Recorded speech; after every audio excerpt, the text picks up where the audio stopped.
On est dans un petit cadre sympa, chez toi, au pied du Mont Ventoux. Tu vas m'expliquer pourquoi, pour toi, c'est important la navigation. Bah écoute, il y a plusieurs raisons. Parce que tu peux déjà être un pilote très rapide, ce qui est ton cas. Et en fait, si sur un rallye ou sur un raid, tu ne sais pas naviguer, bah, tu deviens un pilote très lent. Ouais, si tu vas très vite mais dans la mauvaise direction, bah, ça n'a pas d'intérêt. Voilà, tu vas perdre beaucoup de temps et en fait, tu peux très bien rouler finalement doucement et très bien naviguer et te retrouver positionné devant des pilotes qui sont beaucoup plus rapides en vitesse pure, mais qui en navigation vont avoir des défaillances et tu seras devant eux en fait. Le lièvre et la tortue. C'est un peu ça. Il y a aussi de la stratégie, Mhm. une démarche cérébrale qui est différente que dans d'autres disciplines, qui sont aussi très bien en moto.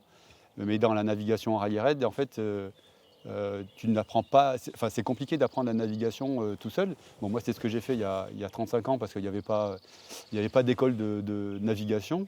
Et en fait, c'est pour ça que j'ai décidé de créer France Roadbook, justement, pour que les pilotes puissent mettre le pied à l'étrier et qu'ils soient quasiment tout de suite opérationnels quand ils vont partir sur un raid ou sur une compétition qu'on appelle le rallye.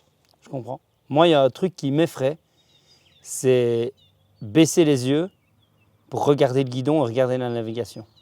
Parce qu'effectivement, quand je roule, je suis focus tellement sur tout ce qui se passe aux alentours que, avec ce qu'on va faire et ce que tu vas me prendre, je sais que je vais devoir complètement changer ma façon de rouler. Parce que si tu ne fais pas attention à la navigation, comme on a dit, bah, tu vas dans la mauvaise direction.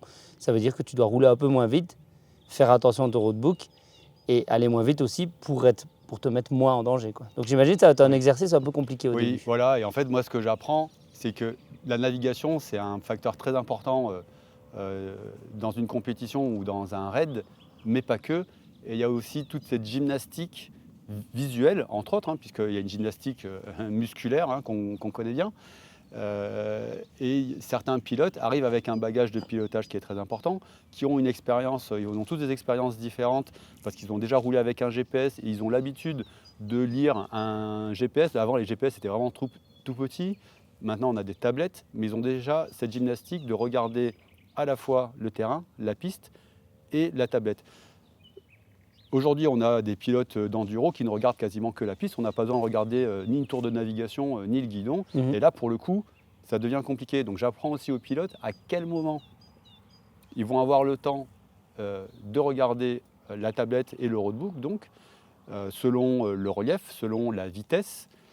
Et on le fait petit à petit, évidemment, pour apprendre les choses, parce qu'il faut apprendre les choses vraiment calmement, parce que le danger, en fait, et c'est ce que j'ai vu il y a longtemps, en fait, des pilotes qui étaient très rapides et qui ont fait leur première rallye, ils ont fait la première ligne droite, et au premier virage, en fait, ils ont gardé le roadbook, ils sont allés tout droit. Ouais. Et qu'est-ce que tu penses d'avoir un œil sur le roadbook et un œil sur la piste? Ça marche ou pas? Ça marche pas bien? J'ai jamais essayé, mais je crois que ça va être difficile. C'est difficile pour tous les êtres humains. Donc, tu m'as dit qu'il y avait de la théorie et de la pratique. Moi, j'ai l'impression que la théorie, de l'avoir un petit peu étudiée en jouant à Dakar 18, est-ce que je suis un peu dans le vrai ou je suis totalement dans le feu? Explique-moi un peu la différence. Écoute, les jeux, oui, ça permet d'avoir une idée.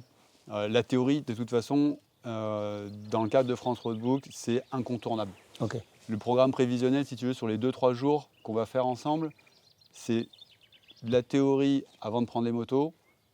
Ça va durer entre 2 heures, 3 heures, voire 4 heures, mais on ne va pas tout faire d'un coup, on en refera ce soir. L'idée, c'est déjà ce matin, on va en faire à peu près 2 heures devant un écran. On va partir sur le terrain pour faire entre 150 ou 180 km et je serai dans ta roue. Et en fin d'après-midi, on reverra quelques points s'il faut, on reviendra devant l'écran s'il faut. Et ensuite, demain, ça ira beaucoup mieux, ça sera beaucoup plus fluide. Et on partira sur plus de 200 km, 240, 300 peut-être, pourquoi pas. L'idée, c'est pas de faire de la quantité, c'est de faire de la qualité. Donc pour ça, pas de pratique sans théorie avant. Non, parce qu'en fait, j'estime que les 2 heures incompressibles qu'on va passer devant un écran, elles seront beaucoup plus optimisées si on la fait au calme, tranquille, assis côte à côte, que si je dois hurler dans ton casque au fin fond des bois tous les 2 km. Voilà. Bon, bah il n'y a plus qu'à alors. Allez, on peut essayer ça.